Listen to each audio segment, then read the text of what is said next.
change App Store to Play Store iPhone. So, the first thing that you want to do is go to the Safari browser of your iPhone.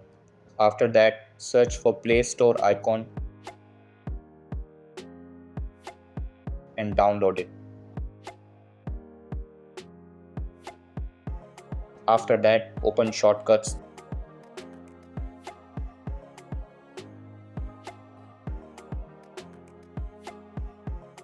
Then create a new shortcut.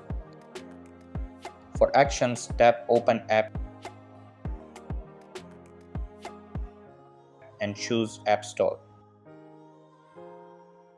Then tap on the Share icon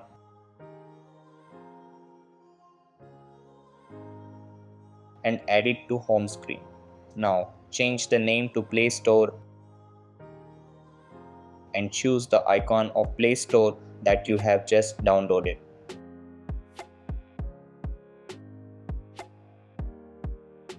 So that's all for this video.